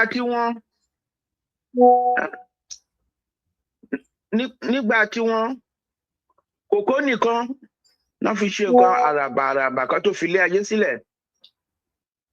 ẹ jọ̀ọ́ ẹ pa ọ̀rọ̀ ọmọ bàbá rádaràdà tó ń gbogbo ń waṣọ fún ẹ pátì kí gbogbo èèyàn kan wà ní ẹ̀yìn Sunday Igboho gbogbo kan tó ń ṣe wọ̀nyí ẹ̀yin àgbà ẹ dìde ẹ̀yin alágbára ẹ dìde ogun ti dé ẹ má jẹ́ àtọrọ wa ogun ti dé o àfẹn tó ń tọrọ ẹ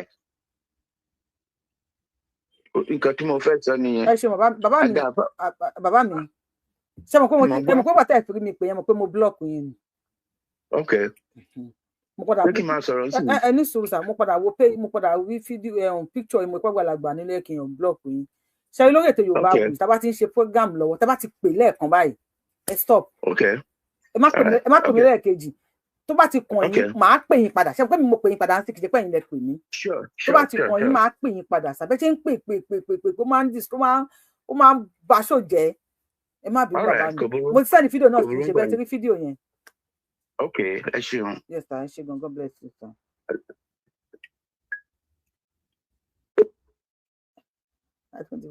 ẹ má bínú lórí TikTok ta ló ti wọlé Àdìsá a máa pè yín. ìta bá ti pè lórí YouTube ẹ máa bá wa gbé kọ lórí kìíní fóònù Àdìsá kí lẹ wí.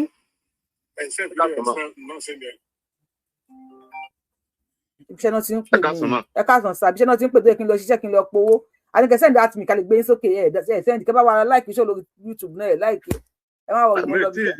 ẹ tí sẹ́ndẹ̀ sí mi tí ì rí ìsókò. ṣé tó yẹ ṣe pè mí ẹ dẹ̀ send mi ní message. mo ti send message mo ti sọ pé àmà mo ti send message. mo sọ pé mi lè send sí gbogbo èèyàn ìwọ̀nba èèyàn tí mo bá send sí ẹ̀yin tẹ́ ti tẹ́ wà lọ́wọ́ yín ẹ kì í send sẹ́yìn náà ẹni tó bá ti wà lọ́wọ́ yín mo fọ́ lọ́wọ́ ọba bẹ̀yìn please send it out èmi ò lè send sí gbogbo èèyàn we have over 2,000 people watching me so I cannot send it to everybody mo ti send sí yín sábẹ́ yín sọ̀rọ̀ yẹn ẹni tó bá ti send sí ẹjọ́ ẹ bá wa send síta ẹni tó bá fẹ́ wú kọ́kọ́ mute náà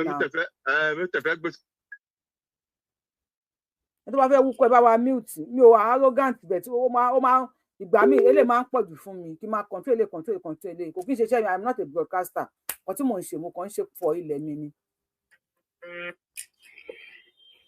Ẹ má bínú sà, ẹ má lọ Mr. Adisa ànílẹ̀ láìkí yín lórí péjì ẹ ń fún mi ní headache. Prince ẹ ká gbé yín wọlé. Prince ẹ send request ká gbé yín sókè. Ẹ bá ti send that me á gbé yín sókè. Ẹ ní jẹ́ kẹ́ lè máa report ẹ bá wa gbọ́n sókè mà. Yorùbá ẹ ní lórí àṣetì. Àṣẹ Èdùmàrè.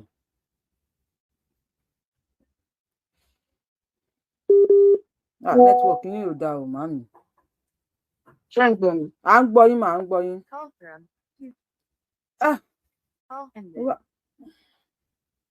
Please, ẹ má bínú ẹ tẹ́ ń wò mí.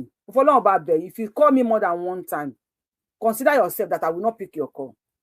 If you call me more than one time, just consider that I will not pick your call. Nítorí wàá ti pè mí jẹ́ ẹ̀kan lówó kan consider pé mi ní pé òun padà mi dẹ̀ ní gbé kọ́ọ̀lù. Bá ń ṣe bẹ́ẹ̀ fún àwọn bí a máa serious. Èèyàn lèmi náà nà. Àwọn tó ń kó bílíọ̀nsì jẹ gan mi ò wọ́n ṣe wàhálà tó báyìí. Mr. Abdulsalam fan mi ni yín àbí Mrs. ni ìyá mi Afusat ẹ ṣe mí ẹ sọ pé ẹ̀yin láfúta ẹ send message mi lórí phone máa send ẹ sí yín. Mr. Kunle Bello ẹ send message sí mi máa send ẹ sí yín. Ẹ̀yin tá à ń pẹ́ tó bá ti pè tẹ́ bá ti gbé kọ́ la máa pẹ́ lómi o. Mi láti máa ṣe ṣókí máa bínú báyìí láìkè máa ṣe ṣókí máa bínú báyìí mi kò ń ṣe nǹkan tí mo fẹ́ràn sí rárá. Ẹni tí mo bá ti send fídíò yẹn sí please ẹ bá wa send it out. Ay ṣé ẹ ti sọ̀rọ̀ ni. Ẹ jẹ́ fún wa kí lọ mú mi ok. Ẹ kú ètò mọ́. Ẹ bá wa gbóhùn sókè ẹ jẹ́ mú mi. Ẹ kú ètò mọ́. Ẹ máa sọ̀rọ̀ yín lọ mà tá. Ẹ kú ṣẹ́ mà Ọlọ́run àfiṣẹ́ yìí. Àṣẹ.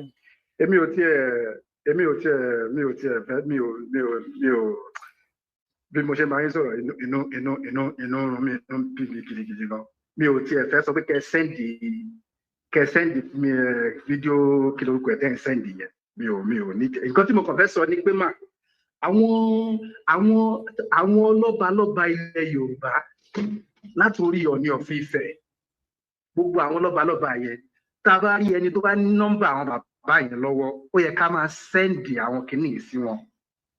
Even bàbá Tinubu gan gbogbo àwọn àgbààgbà ilẹ̀ Yorùbá yẹn ó yẹ ká máa sẹ́ndì irú àwọn kìíní sí wọn wípé ṣé nǹkan ṣé báyìí náà ṣe fẹ́ ṣé bọ́ ṣe fẹ́ jẹ́ ká máa bá a lọ lélẹ́yìí.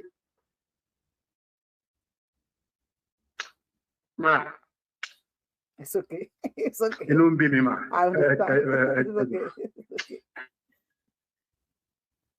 Ṣàṣà lẹ́ni tó máa wo fídíò yẹn tó máa lè sọ̀rọ̀. Ṣàṣà lẹ́ni tó máa wò tó máa lè sọ̀rọ̀. Ṣàṣà lẹ́ni tó máa wò tó máa lè sọ̀rọ̀. Wọn kí ẹ̀ yá mi BOS wọn kí ẹ̀. Wọn kí ẹ̀. Ok, Mr. Akinele ti ṣe mí ní tá bá ti pè yín lórí ẹjọ́ bá ti ń pè yín lórí fóònù ẹ máa bá wa gbé kọ lẹ́sẹ̀kẹsẹ̀ ẹjọ́ ìyàn pọ̀ tá bá yà gbé kọ tá bá yà ń pè yín padà ẹjọ́ ẹ̀yin yẹn ẹ máa bá wa ṣe ok ìyá mi after mo ti rí kọlù mo ti rí yín mo ti sẹ́ǹdì ẹ̀ sí ẹja pẹ̀lú mi ẹ̀yin ò sí láàráǹdì nìyẹn.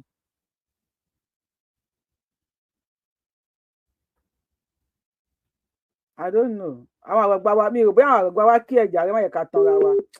Kò àwọn àgbàgbà wa mi rò bóyá wọ́n kí ẹ. Ok, mo ti send ẹ sí màá mi. Àwọn àgbàgbà wa mi rò bóyá wọ́n kí ẹ. Ẹ bá wa gbósò. Ẹ̀yin tó bá ti send ẹ sí bàbá mi ẹni sùn. Ẹ̀yin tó bá ti send ẹ sí ẹ máa bá wa forward ẹ. Ẹ máa bá wa forward ẹ káàkiri. Ẹ máa bá wa send ẹ sáwọn èèyàn káàkiri. Tó máa fi dọ́dọ̀ àwọn alágbára tó wá sórí íńtánẹ́ẹ̀tì àfẹ́ kọ́ wá sórí íńtánẹ́ẹ̀tì àfẹ́ rí wọn lórí íńtánẹ́ẹ̀tì. Ẹ bá wa gbósókè bàbá mi ẹ̀ ní dààmú. Ẹ ṣeun ẹ kú ètò mo tún ṣeré ní yín lọ́sàn-án inú mi dùn ayọ̀ mi kún tẹ̀rí nọ́mbà 1 Ọlọ́run á máa fún yín ṣe ẹ máa rí bá ti ṣe ẹ máa rọrùn ẹgbẹ́ ṣe rí mo sẹ́ndì mẹ́sẹ̀jì kan sí ẹ yẹ̀ wò ẹ má bínú sá. Yẹ torí pé bí sípa àjọ bí èrè bínú mo understand tẹ́lẹ̀ wọn náà ń pè tán lé kúrò Nàìjíríà tó ń pè wá ní diaspora wọ́n lé wa kúrò ní wọ́n á fún orúkọ diaspora no problem á kéré òkú délé ẹnikẹ́ni tó bá ti pè tó tún continue ẹ máa ń ráyè ṣá program yìí kò sáyè bẹ́ẹ̀ ìgbà tó yẹ kẹ́ ẹ parí ẹ̀kọ́ lẹ́ máa ń parí ẹ̀ ẹ máa ń bẹ̀ wá kẹ́ tó parí ẹ̀ nítorí àníjẹ́ kẹ́ gbádùn mo pè ní nǹkan mo lè má dá sí màá máa wò ṣe rí fídíò tẹ́ sọ yẹn sẹ́ndì ẹ̀ sí mi o ìgbà mo ti rí. báyẹn sọ̀rọ̀ yìí mo ti sẹ́ndì ẹ̀ sí báyẹn sọ̀rọ̀ yìí mo ti sẹ́ndì ẹ̀ sí. ok ṣe rí ọmọ kékeré yẹn Fúlàní ẹ̀ dẹ̀ fi ìgùn ẹ̀. ó fi ń gba ọmọ yẹn fẹ́ mú yàn.